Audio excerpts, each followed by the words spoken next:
दोस्तों नमस्कार। आर के मौर्य ऑफिशियल यूट्यूब मंच पे आप लोगों का बहुत बहुत स्वागत है। दोस्तों जैसा कि आपको पता है 2024 में लोकसभा का चुनाव बड़ी जोर शोर के साथ चल रहा है। वहीं पर बात करते हैं हम प्रथम चरण 19 अप्रैल, दूसरा चरण 26 अप्रैल और तीसरा चरण 7 मई और चौथा चरण 13 मई, पाँचवा चरण 20 मई को कंप्लीट हो गया है। तो दोस्तों ऐसे में छठवां चरण 25 मई को होना है और सातवां चरण 1 जून को कंप्लीट होना है और 4 जून को इसका रिजल्ट आना है।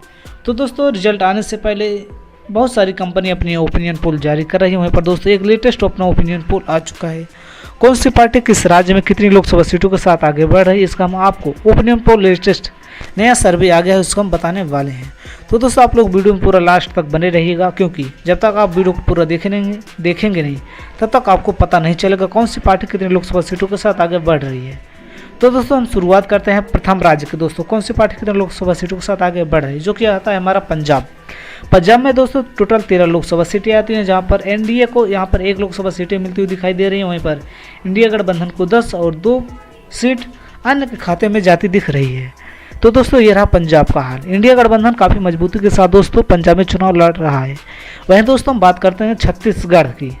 छत्तीसगढ़ में दोस्तों टोटल 11 लोकसभा सीटें आती हैं, जहां पर यहाँ पर इंडिया अलायंस को 6 लोकसभा सीटें मिलती दिखाई दे रही हैं। वहीं पर एनडीए यानी कि भाजपा गठबंधन को 5 लोकसभा सीटें मिलती दिखाई दे रही है और अन्य के खाते में 0 लोकसभा सीटें जाती दिख रही है। दोस्तों इसके बाद हम बात करें तमिलनाडु में दोस्तों टोटल 39 लोकसभा सीटें आती हैं और यहाँ पर इंडिया गठबंधन काफ़ी मजबूती के साथ यहाँ चुनाव लड़ा है। 39 सीटें इंडिया गठबंधन के खाते में यहाँ पर जाते हुए दिख रही है और एनडीए को 0, अन्य के खाते में भी 0। और दोस्तों इसके बाद हम बात करेंगे तमिलनाडु के बाद, जो कि हमारा राज्य आता है उत्तर प्रदेश, सबसे ज़्यादा लोकसभा सीटों वाला राज्य, क्योंकि यहाँ पर दोस्तों टोटल 80 लोकसभा सीटें आती हैं, जिसमें से इंडिया अलायंस को यहाँ पर 32 लोकसभा सीटें मिलती दिखाई दे रही है। वहीं पर एनडीए को 42 और अन्य के खाते में 6 लोकसभा सीटें यहाँ पर जाने का अनुमान है। तो दोस्तों ये रहा उत्तर प्रदेश का हाल। उत्तर प्रदेश दोस्तों काफ़ी मजबूती के साथ इस बार इंडिया अलायंस चुनाव लड़ रहा है। दोस्तों इसके बाद हम बात करेंगे बिहार की। बिहार में दोस्तों टोटल 40 लोकसभा सीटें आती हैं। 40 में से 18 लोकसभा सीटों पर एनडीए अलायंस काफ़ी मजबूती के साथ चुनाव लड़ रहा है। वहीं पर इंडिया अलायंस 21 और अन्य के खाते में 1 लोकसभा सीटें जाने का अनुमान है। दोस्तों इसके बाद हम बात करेंगे हरियाणा की। दोस्तों जहाँ पर 10 लोकसभा सीटें आती हैं हरियाणा में, 10 में से 4 पर एनडीए अलायंस और 6 पर इंडिया अलायंस आगे बढ़ रहा है। वहीं पर अन्य के खाते में 0 लोकसभा सीटें जाती दिख रही है। हरियाणा के बाद दोस्तों हम बात करेंगे अगला राज्य, जो कि हमारा आता है महाराष्ट्र। यूपी के बाद दोस्तों सबसे ज़्यादा लोकसभा सीटें महाराष्ट्र में आती हैं, जहां पर 17 पर एनडीए अलायंस यानी भाजपा गठबंधन जीत रहा है। वहीं पर इंडिया अलायंस 29 लोकसभा सीटों के साथ जीत रहा है। वहीं पर अन्य के खाते में 2 लोकसभा सीटें हुई जाती यहाँ पर दिख रही है। और दोस्तों इसके बाद हम बात करेंगे गोवा की, जहाँ पर दोस्तों टोटल 2 लोकसभा सीटें आती हैं। गोवा में दोस्तों 2 लोकसभा सीटों में से 1 लोकसभा सीट एनडीए अलायंस और 1 लोकसभा सीट इंडिया अलायंस के खाते में जाती हुई दिख रही है और अन्य के खाते में दोस्तों यहाँ पर टोटल 0 लोकसभा सीटें जाती दिख रही है।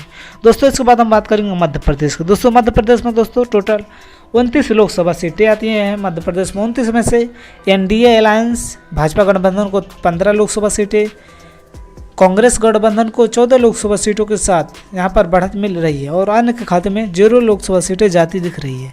और इसके बाद हम बात करेंगे तेलंगाना की। दोस्तों जहाँ पर 17 लोकसभा सीटें आती हैं, यहाँ पर भाजपा गठबंधन को 6 लोकसभा सीटें मिलती दिखाई दे रही है। वहीं पर कांग्रेस गठबंधन को 11 लोकसभा सीटों के साथ बढ़त मिलती दिख रही है।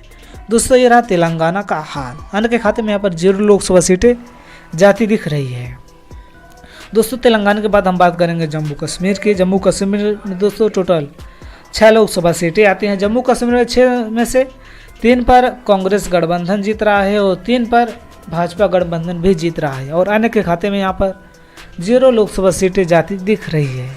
जम्मू कश्मीर के बाद दोस्तों बात करेंगे गुजरात, जो कि भाजपा का गढ़ माना जाता है। यहाँ पर 26 लोकसभा सीटें में से इस बार इंडिया अलायंस 9 लोकसभा सीटें मिलती दिखाई दे रही है और एनडीए के खाते में 17 लोकसभा सीटें जाती दिख रही है। इस बार दोस्तों गुजरात में भाजपा को काफ़ी नुकसान होता हुआ दिख रहा है, क्योंकि पिछली बार टोटल पूरी लोकसभा सीटें जीत गई थी। इसके बाद हम बात करेंगे असम। दोस्तों असम में टोटल 14 लोकसभा सीटें आती हैं, जहाँ पर इंडिया अलायंस 7, कांग्रेस गठबंधन 7 लोकसभा सीटें मिलती दिखाई दे रही है। 50-50 का दोस्तों यहाँ पर फासला है और अन्य के खाते में 0 लोकसभा सीटें जाती दिख रही है। और इसके बाद हम बात करेंगे अगले राज्य दोस्तों, हमारा था राजस्थान। राजस्थान में दोस्तों टोटल 25 लोकसभा सीटें आती हैं, जहाँ पर इंडिया अलायंस को यहाँ पर 10 लोकसभा सीटें मिल रही, वहीं पर एनडीए के खाते में 15 लोकसभा सीटें जाती दिख रही है और अन्य के खाते में यहाँ पर 0 लोकसभा सीटें मिलती दिखाई दे रही है। और इसके बाद हम बात करेंगे अगले राज्य कि जो कि हमारा आता है नागालैंड। नागालैंड में दोस्तों टोटल 1 लोकसभा सीटें आती है, यहाँ पर इंडिया अलायंस 1 लोकसभा सीट के साथ यहाँ पर बढ़ मिल रही है और वहीं पर 0 लोकसभा सीटें एनडीए और अन्य के खाते में भी 0 लोकसभा सीटें मिल रही है। और इसके बाद हम बात करेंगे अरुणाचल प्रदेश की दोस्तों, जहाँ पर टोटल 2 लोकसभा सीटें आती हैं। अरुणाचल प्रदेश में 2 लोकसभा सीटों में से 1 पर इंडिया अलायंस को बढ़त मिल रही है, वहीं पर एनडीए के खाते में 1 लोकसभा सीटें मिलती दिखाई दे रही है। यहाँ पर दोस्तों 50-50 का फासला है दोस्तों। इसके बाद हम बात करेंगे अगले राज्य, जो कि हमारा आता है मेघालय। मेघालय में दोस्तों टोटल 2 लोकसभा सीटें आती हैं। मेघालय 2 में से 1 एनडीए के खाते में और 1 इंडिया अलायंस के खाते में जाती हुई दिख रही है। 2 में से 50-50 का दोस्तों यहाँ पर मेघालय में भी फासला है। अब तक की दोस्तों बात करें 365 लोकसभा सीटों का सर्वे हो चुका है। और इसके बाद हम बात करेंगे झारखंड की दोस्तों। झारखंड में भी 14 लोकसभा सीटें आती हैं। झारखंड राज्य में यहाँ पर 7 लोकसभा सीटों के साथ भाजपा बढ़ रही है, वहीं पर कांग्रेस गठबंधन भी यहाँ पर 7 लोकसभा सीटों के साथ आगे बढ़ती हुई दिखाई दे रही है।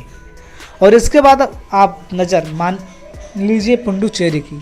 पुडुचेरी में दोस्तों टोटल 1 लोकसभा सीटें आती हैं, जहाँ पर 1 लोकसभा सीटों के साथ यहाँ पर भाजपा गठबंधन काफ़ी मजबूती के साथ यहाँ पर बढ़ रहा है। और इसके बाद हम बात करेंगे अगले राज्य की दोस्तों, जो कि हमारा अगला राज्य पुडुचेरी के बाद आता है, जो कि अहम बड़ा राज्य माना जाता है देश में दोस्तों, क्योंकि ये आता है केरल। केरल में दोस्तों टोटल 20 लोकसभा सीटें आती हैं। केरल के वायनाड से दोस्तों राहुल गांधी भी चुनाव लड़ रहे हैं, आपको पता ही होगा वायनाड से। केरल में से 20 लोकसभा सीटें कांग्रेस गठबंधन को मिलता दिखाई दे रहा है, वहीं पर एनडीए के खाते में 1 लोकसभा सीटें जाने का अनुमान है। और उसके बाद हम बात करेंगे दिल्ली क्षेत्र की दोस्तों। दिल्ली क्षेत्र में टोटल 7 लोकसभा सीटें आती हैं। इस बार 7 लोकसभा सीटों में से 5 इस बार इंडिया अलायंस जीत रहा है, वहीं पर एनडीए के खाते में 2 लोकसभा सीटें जाने का अनुमान है।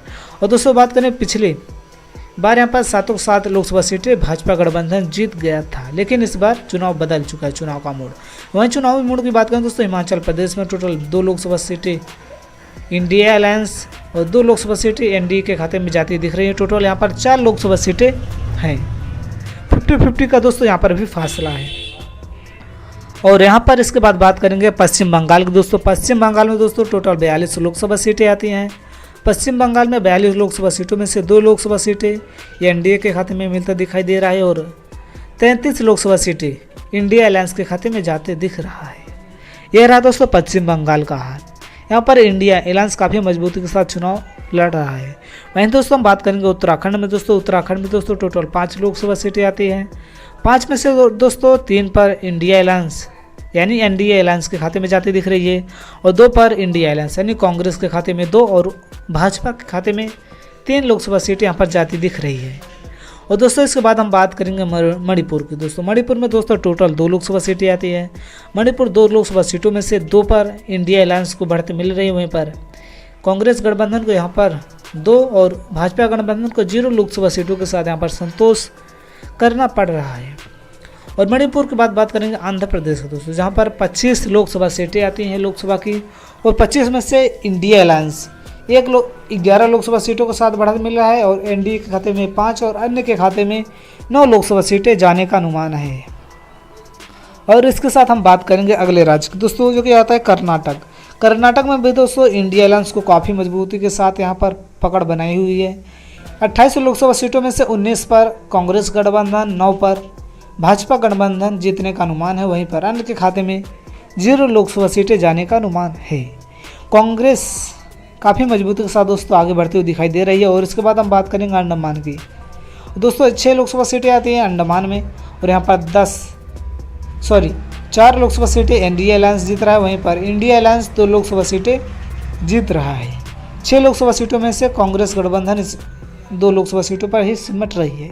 और इसके बाद बात करेंगे उड़ीसा राज्य की दोस्तों। उड़ीसा राज्य में दोस्तों टोटल 21 लोकसभा सीटें आती हैं। 21 में से 4 लोकसभा सीटें यहाँ पर भाजपा गठबंधन जीत रहा है, वहीं पर 6 लोकसभा सीटें कांग्रेस और अन्य के खाते में 11 लोकसभा सीटें जाने का अनुमान है।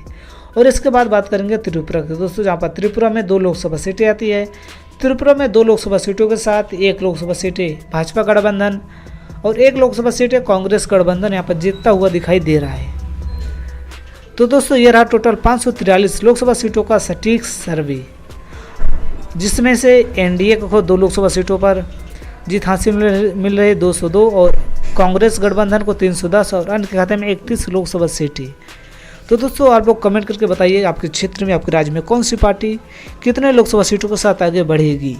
तो दोस्तों आज के इस वीडियो में बस इतना ही और हम फिर मिलेंगे नए वीडियो के साथ। तब तक के लिए नमस्कार, जय हिंद, जय भारत। आप लोग दोस्तों कमेंट करके सब्सक्राइब करके चैनल को सपोर्ट जरूर प्रदान करेंगे। तो दोस्तों आज के इस वीडियो में बस इतना ही और हम फिर मिलेंगे नए वीडियो के साथ। तब तक के लिए नमस्कार, जय हिंद, जय भारत।